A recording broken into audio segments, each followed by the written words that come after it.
Bueno, y un día del inicio oficialmente del año escolar, la Agencia de Calidad de la Educación comenzó la campaña Calidad es. Esto busca fomentar el diálogo en temas como el autoestima de los estudiantes, la convivencia escolar y también la equidad de género, tan importante por estos días. Vamos a conocer más de esta iniciativa. Nos acompaña el secretario ejecutivo de la Agencia de Calidad de la Educación, Carlos Enríquez. Gracias por acompañarnos, Carlos. Gracias a usted, Diana. Bienvenido, y es importante poder aterrizar un poco estos conceptos, cómo los están trabajando, porque una de las cosas que siempre se ha planteado como difícil en la evaluación que se hace en la educación en nuestro país es definir qué es calidad, por ejemplo. Exactamente, estamos apuntando en esa dirección. Trabajar calidad no es apretar tres botones, mucho más complejo. Y lo que nos demandan los apoderados, los ciudadanos en esta reforma en marcha es cómo lo construimos.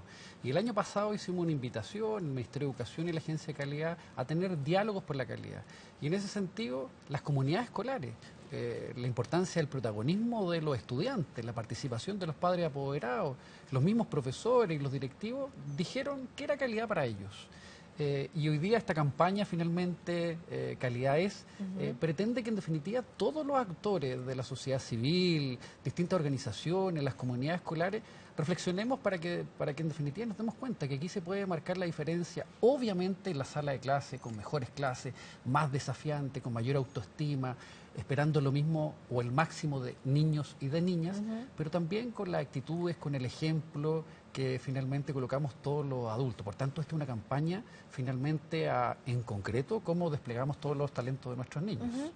Y en ese acercamiento que tuvieron con la comunidad escolar, con padres, apoderados, alumnos, ¿hubo algunos criterios comunes, ciertos aspectos y temas que consideran ellos importantes que estén presentes, por ejemplo, en los colegios? Mira, lo primero que sale como en esta conversación, que calidad no puede ser conocimiento, transferencia de conocimiento, sino que los apoderados, los estudiantes esperan clases más entretenidas, experiencias de aprendizaje desafiantes.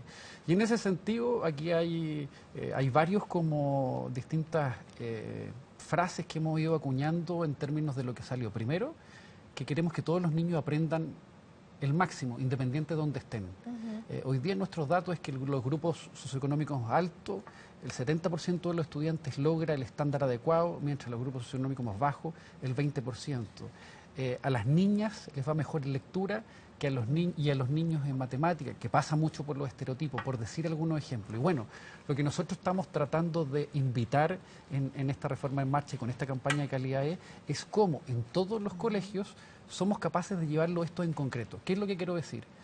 Las tareas no son malas per se, pero cómo hacemos tareas acotadas y desafiantes para los estudiantes. La jornada escolar completa no es mala per se, pero si efectivamente solo se traduce en más matemática y en más lenguaje y no es desafiante y entretenido para los estudiantes, la jornada escolar completa nunca va a resultar. Por eso tiene que ver con invitar a reflexionar, pero también a actuar. Y que esta reforma en marcha, que está generando mejores condiciones, requiere que los colegios municipales, particulares subvencionados y particulares pagados, ojalá utilicen todos estos mecanismos, estas herramientas, estos recursos, para que finalmente se traduzcan en oportunidades de aprendizaje.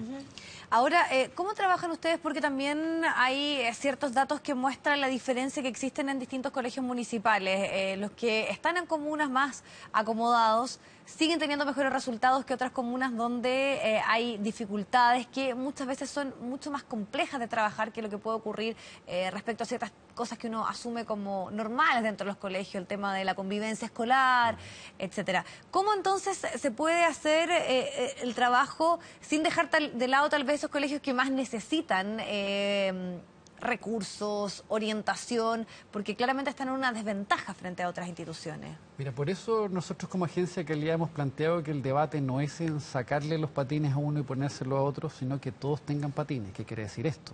En esta reforma en marcha, ojalá que les vaya bien a los que tienen mejores oportunidades, porque incluso comparado con otros países, a nuestros niños que son más favorecidos o de incluso colegios particulares pagados, comparado con otros, tienen más bajos resultados. Por tanto, ¿cómo desplegamos en ellos esos talentos?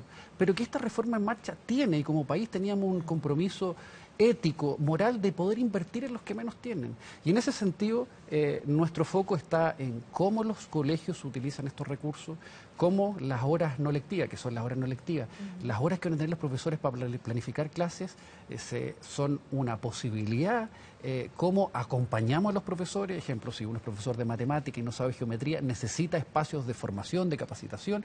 Cómo finalmente se traduce en acciones muy concretas. Y lo que nosotros estamos haciendo en el sistema de aseguramiento de la calidad en esta reforma es, por un lado, aprender de los colegios que le está yendo bien. Aquí todos aprendimos. Hay colegios en lugares muy vulnerables que les va bien, y no hay que ir a Finlandia para reconocer buenos directores, buenas directoras, equipos directivos y profesores.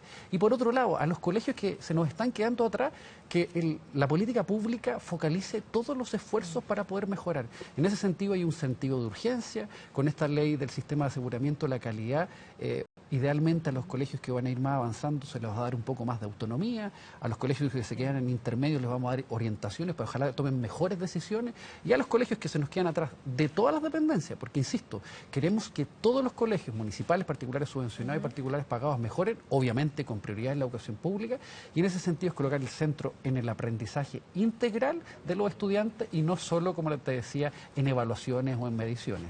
Ahora, hace poco se hizo una categorización, sobre todo durante el año 2016, de los colegios para precisamente medir en qué condiciones estaban. Y se dio a conocer una cifra hace algún tiempo atrás un tanto preocupante en ciertas comunas donde el 40% de ellos estaba en calidad insuficiente o en ese rango más bien, para ser preciso. ¿Qué significa eso? ¿Cuánto tiempo tienen? Porque esto no tan solo se da en la región metropolitana, sino también en otras regiones de nuestro país para poder mejorar, y de qué forma ustedes van a poder ayudar a esos colegios a que puedan estar en una mejor categoría y no cerrar, que eso además también implica una dificultad muy grande para la familia. Es muy importante tu pregunta, Viviana, y a lo mejor solo detenerme en explicar. Antes realizamos evaluación a los colegios solo por el CIMSE. ¿Cuál es la señal concreta que estamos diciendo que calidad es más que el CIMSE? Y por eso tenemos indicadores de desarrollo personal, convivencia, autoestima, participación, equidad de género y más allá. Diciendo eso, incluso la evaluación nunca va a ser capaz de poder capturar el proceso de aprendizaje, que es mucho más complejo. Pero independiente de eso, ahora tenemos un indicador que también reconoce que en vulnerabilidad es más complejo para decir qué tan lejos estamos del esperado. ¿Para qué? Para que ojalá aprendamos de los buenos colegios, te insisto en eso, de los medios, los tratemos de orientar a mejorar, y los que se nos están quedando atrás seamos capaces de responsabilizarnos. ¿Qué quiere decir esto? Que los esfuerzos del Ministerio de Educación, de los sostenedores, de la Agencia de Calidad y la Superintendencia van a estar concentrados en esos colegios para poder mejorar. Y por otro lado, ¿qué significa esto? Los colegios tienen 5 años de mejorar, nosotros les vamos a pedir como Agencia de Calidad un plan, los visitamos, y lo que queremos es no encontrar culpables, sino movilizar la mejora. Aquí necesitamos, para poder mejorar necesariamente hay que cambiar. Y en ese sentido significa mejores decisiones en los equipos directivos, mejor trabajo de los profesores. No significa que no estén haciendo trabajo, pero necesitamos cambiar para lo que no está resultando, hacerlo de otra manera. Y en ese sentido hay que apoyarlo. Aquí hay un sentido de urgencia, tenemos alrededor de 630 colegios en el país que están en esta condición, y por tanto es cómo con ellos mejoramos los aprendizajes, y esta reforma que está en marcha permite finalmente en la sala de clase apoyar al profesor para que esto no se quede solo una declaración y como mira, no aprenden en este colegio. Aquí, simplificando la conversación, no tiene que ver con que uno esté con sobrepeso, sino qué hace para bajar de peso. Aquí la conversación no es identificar algunos colegios que se nos quedan atrás, sino qué hacemos para mejorar. Y en esa línea son los apoyos que se están desplegando. Claro, y profundizando en ese aspecto, yo me acuerdo cuando, por ejemplo, hubo una medida que ponía luces a los colegios, rojo, verde, amarillo. El semáforo, el semáforo. Causó mucha polémica, se generó ahí un revuelo porque muchos consideran que esto estigmatizaba a ciertos colegios y generaba más dificultades porque muchas personas decidían no poner a sus hijos en esos colegios porque estaban mal evaluados. ¿Qué diferencia hay con el trabajo que están haciendo ustedes y cómo precisamente no estigmatizar, no ir aislando ciertos colegios porque tengan un mal desempeño, y sobre todo porque se da una lógica que es súper perversa, que se repite que en las comunas tal vez de menos recursos están precisamente esos colegios? 3 elementos. Primero, que esta evaluación da un paso en que esto no es solo lectura y matemática, es una mirada más integral. Aquí hay una señal concreta, insisto, la evaluación nunca es capaz de capturar el proceso de aprendizaje, pero que esto no es solo las asignaturas tradicionales. Por tanto, no queremos que los colegios entrenen, no queremos más horas de lenguaje y matemática, incluso haciendo un paréntesis, porque incluso en PISA, en el CINSE o en TIMSS, en prueba internacional, está comprobado que el estudiante que incluso tiene más deporte, música, cultura, por decir un ejemplo, le va mejor incluso que en matemática y lenguaje. Círculos virtuosos que no se contraponen, sino que buscan la integralidad.